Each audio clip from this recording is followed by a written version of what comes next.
Hi, Doug Hooley here from Lost Valley Blueberry Farm in Oregon. Today we're just going to show you a couple basics on how to prune a blueberry plant. Okay, the first thing is the equipment you'll need. The most essential thing is a good pair of sharp clippers. These are bypass clippers. These are made by Felco. They're Swiss made. They're excellent. If you get the high-end package, they'll come with a nice pouch to keep them in right there.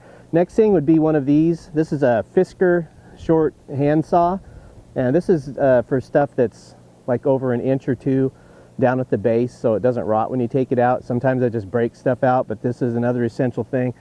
You want to have a good pair of loppers for the medium-sized stuff. I don't use these very often, but when you need them, you need them. These are also Fiskers. Fisker's a good brand. And then finally, you don't have to have these, but if you got a bad back or something, or neck, you want to reach deep inside of a bush, these are the things to have. They're kind of remote clippers. You have your clipper clear down here. They're meant for reaching clear inside of a bush. They come in really handy for roses too, pruning roses. When to prune is kind of a big deal. There's different purposes for pruning. Some people prune right after harvest in the summertime. You wouldn't want to do this deep kind of pruning we're showing you today then. That's generally to promote some good new growth. Generally, you want to prune in the real early spring. I prefer to prune in the dormant season. If you don't, it can start warming up and you start getting these really developed buds. So you want to start pruning usually before the buds get to this level. An advantage of pruning after the buds start swelling is it really gives you a good idea of what not to cut off when you can avoid doing it, because each one of these buds that turns into blueberries. So January, February here on the West Coast is a good time to prune. That's my dog Copper there ringing a bell.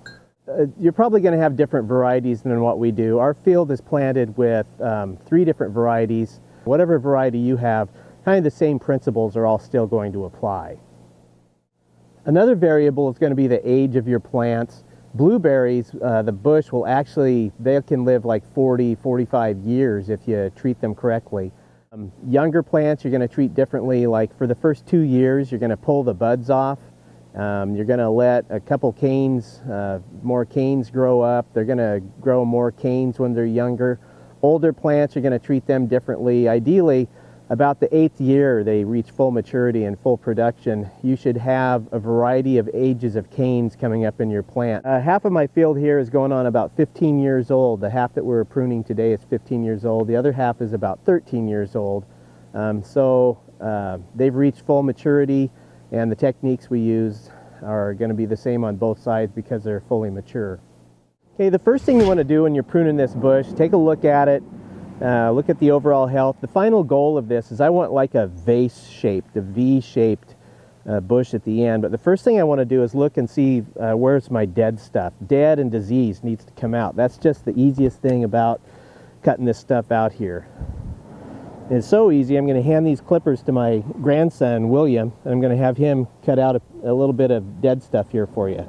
Find some dead stuff, Will, and cut it out. Right, that's dead. That's dead. Great.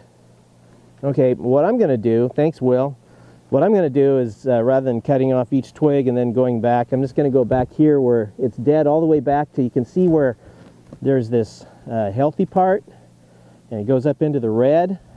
I'm going to cut this off clear back to here because there's no buds on that. It's all dead, that kind of black color. I'm just going to clip it off there, take this little guy right there. Here's dead, that's dead, dead.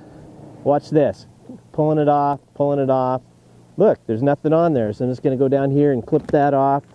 This is all dead. So I'm following this down now and I'm noticing a trend here. This whole thing is dead, right? Didn't notice that before. Bad on me, should have just started out at the bottom. And I'm going to go down here and kind of cut while I pull down. And it broke, so I'm just going to keep clipping. That whole thing came out. Circle of life. This one's dead. Now you notice I'm not using my clippers. It's because they just snap right off. Snap, snap, snap, a lot faster. Can just snap the stuff off. See that? Great. This one, look at it. Goes back down to here. That's all dead, and I noticed it's connected to this big chunk right here that's all dead, right? So there's a lot of just dead in there. That one's really old. That's probably about a 7-8 year old branch. So it needs to come off down at the bottom. So I could go get my saw, which some people would say to do. I could go get my saw, or I could take some of these canes out of the way. I'm just going to pull back on that. There's that part of it, and there's this part of it, and it's all dead clear down to the bottom. That's about 4 inches above the ground, so I just broke it out. Saves a lot of time when you've got 500 bushes to do. Okay, so I've got most of the dead stuff off of here. And along with the completely dead stuff, you're going to find some stuff that it's almost dead, or it's looking really unproductive, or going to die pretty soon. So I'd just go ahead and cut that off too. Like you can see right here, yeah, it's like mostly dead. It's got a couple of buds that are going to flower in there, but it's looking diseased, and so dead and diseased is what I'm cutting off right now. You know, like this down here, there's still some redness out there, but look at all this black dead stuff. It's got a little bit of cankery scale on it. I can see there's one flower bud. Well, this poor thing's probably just going to die anyway. If I cut it off, it's going to put more energy down the rest of it. So I'm just going to cut this off down there because it's a little too diseasey looking. So hygiene in your field is really important. All these things that we're cutting off, we're going to come back later and we're going to rake up and haul off, and we're going to burn them. But hygiene is real important because it may have disease on it. It's certainly going to rot. So I'm going to get rid of these leaves that I have left, and I'm going to rake up the sticks and haul them off. The other thing is spacing between bushes. It's really important to have a lot of air movement, good sunshine, not overburdening the plants with being too brushy. So I want to keep the air moving. I don't want a lot of cross-contamination between bushes, because if I get a sick bush, which that happens, it can contaminate the next bush over if they're too intermingled. So when you plant your plants, you want to make sure they're spaced good. And then when you're pruning, I don't like to see a whole lot of this bush growing over into that bush. Not everybody's excited about pruning blueberries. Okay, so I want to show you what we call laterals here. See this kind of new growth has grown up, and then it's got all these shoots going straight out the sides. That's what we call laterals. In order to avoid a real brushy plant, is we want our fruit up here more. We don't want a lot of shade in the middle, shading it, energy sucking down here. We get rid of those. And so the easiest way to do that is you could go clip, clip, clip, clip, clip, or you can just take your hand. That's why another good equipment piece is gloves. Take your hand and just stick them on here and go like that, and they're all gone. Right? They come off really quick and clean. You don't have to do these things in order. You can do them all at once after you know what you're doing and you're going around the plant. You can take off dead stuff. You can trim your laterals, your low growing things. Okay, so next I just want to kind of look at the overall size and brushiness of the plant. In the summer, when all of the leaf buds come out, this is going to be a very shaded plant on this back side. The sun comes up and travels around over there. And so this is the shaded side of the bush. So we want the sun to be able to get all the way through the bush and to give its energy to all of these buds over here as well as over there. And so I want to make sure that I've got kind of the umbrella partially removed. So I'm going to go down here, and I see this cane taking off those low laterals. It splits into three. There's a lot of energy going in three different directions. So I'm going to make this go up just two different directions for now, right? I'm going to look over there. There's some more of that kind of stuff going on the other side of the plant. If I can reach it, I'll just bust it off while I'm over here. Leaving the healthiest two. So that's why you don't feel too bad about taking some of this stuff off, because it's just going to make your other remaining berries bigger. And it's going to let sun in when you take off some of that brushiness. So the plant's going to be healthier and happier and grow up bigger and like you better the next year. Over here I've got a cane that's going about 4 different ways. So I know that it's probably hurting for some energy, so I'm going to take some of that out. A lot of bushes will tend to try to sprawl on you. Some places have wires holding up, trellising, holding up the branches inside, which is a great idea. I just haven't done it because it's a little bit on the spendy side. And then you just have a wire that'd be holding this branch up like that.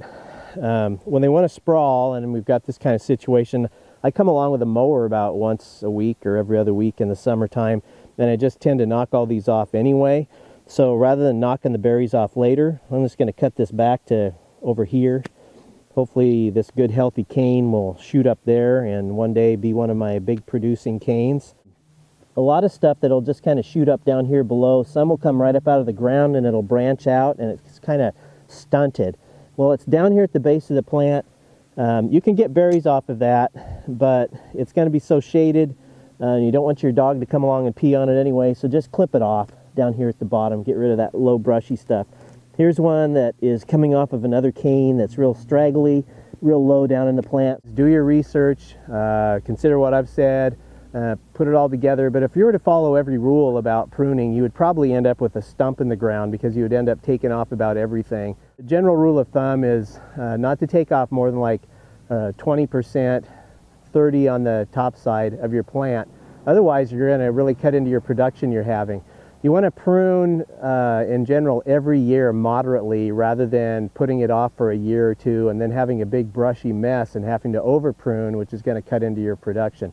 And the only exception I would say to cut off more of your plant is when the plant has become diseased and you're trying to save the bush. Like this little guy here, it's just as old as the rest of them. It's already been pruned, but you can see there's a lot of material that has been removed from this, probably more than 50%. That's because we want to try to save the plant. I'll get down to where I just have like a couple of shoots coming up out of the ground sometimes. One of the final things you want to do, and you want to be doing this all the way through, of course, is just kind of stand back and look at the bush, see if there's anything obvious you missed. Does it have that nice vase shape, you know, with the buds of the vase at the top? Did you miss anything? There's a little bit of dead ends. Not essential you get every last one of those, believe me, you'll see them forever. But just take a look at overall bush and see if you're kind of coming up from the middle and you're working your way out. I think the plant looks pretty good. And Will, how do you think the bush looks? Looks pretty good. Overall, it looks like a vase and V-shaped and all that kind of stuff. Buds are growing good and yeah? Yeah. All right, cool. So thanks for watching. This has been Doug at Lost Valley Blueberry Farm. You can see more about this kind of stuff, look at other videos on our Facebook page and our YouTube channel, Lost Valley Blueberry Farm. Thanks a lot.